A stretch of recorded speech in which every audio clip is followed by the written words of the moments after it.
क्यों बीजेपी को हिंदुओं से कहना पड़ रहा है कि मत बंटो, कैसे मुसलमान वोट एक तरफा वोट पड़ता है। आज आपको इसका उदाहरण देता हूं जो देवेंद्र फडणवीस बता रहे थे। इसको आप देखिए, लोकसभा में धुले की अगर आप सीट देखेंगे, ये धुले लोकसभा की सीट है। इसमें क्या हुआ, इतना इंटरेस्टिंग है ये, अगर आप देखेंगे बहुत कमाल की चीज है ये। इस धुले लोकसभा सीट में 6 विधानसभाएं आती हैं। 6 विधानसभा सीट को अगर आप मिला देंगे तो धुले की लोकसभा सीट बनती है ये वाली। अब इसमें जरा देखिए, जब वोटों की गिनती शुरू हुई तो क्या क्या हुआ, जरा इसको आप देखिए। अब आप देखिए बीजेपी और कांग्रेस, ये 2 खाने बना देता हूं। अब जरा देखिए कैसे कैसे, पहले धुले ग्रामीण, धुले रूरल, ग्रामीण, इसमें जब ईवीएम खुलना शुरू हुआ तो बीजेपी को कितने वोट मिले?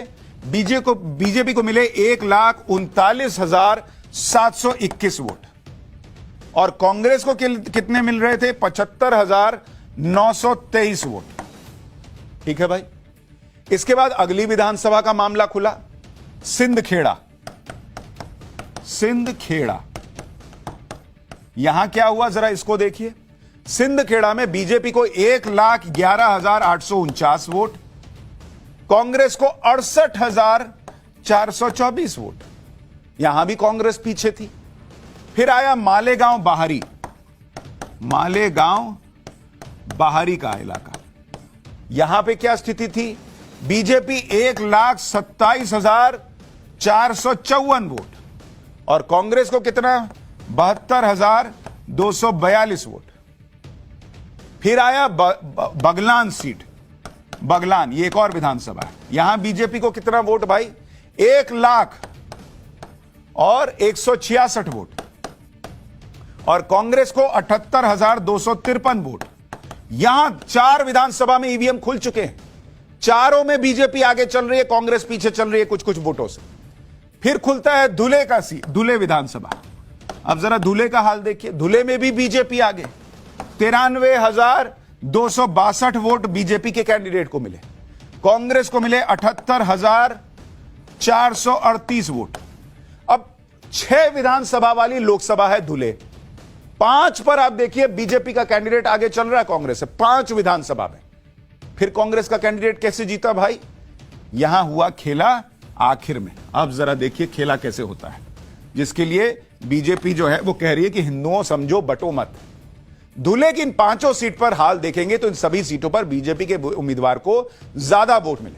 इसलिए बीजेपी के उम्मीदवार सुभाष रामराव भामरे करीब 1,90,000 वोट से आगे चल रहे थे जब तक 5 विधानसभा की काउंटिंग हुई।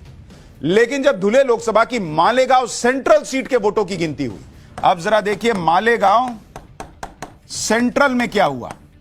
इस एक विधानसभा ने पूरा गेम पलट दिया।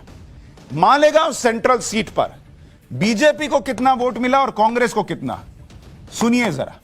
बीजेपी को मिला 4,542 वोट, मात्र 4,542 वोट, और कांग्रेस को सिर्फ एक विधानसभा में 1,98,869 वोट बॉस।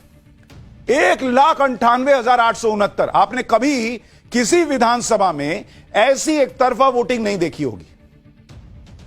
5 विधानसभा में बीजेपी आगे, 6ठे में भाई, और यहां देखिए अंतर, आप देखिए कितना कितने का, और यहां अंतर देखिए 4,000 और कहां 2 लाख के करीब वोट। मालेगांव सेंट्रल में मुस्लिम आबादी है 78.4%।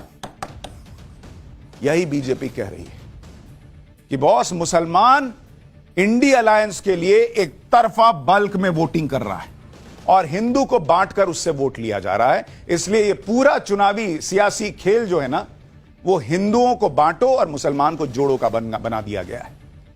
एक तरफ ऐसा वोटिंग पैटर्न है और दूसरी तरफ मराठा वोट है जो इंडी गठबंधन की तरफ झुके हुए दिख रहे हैं।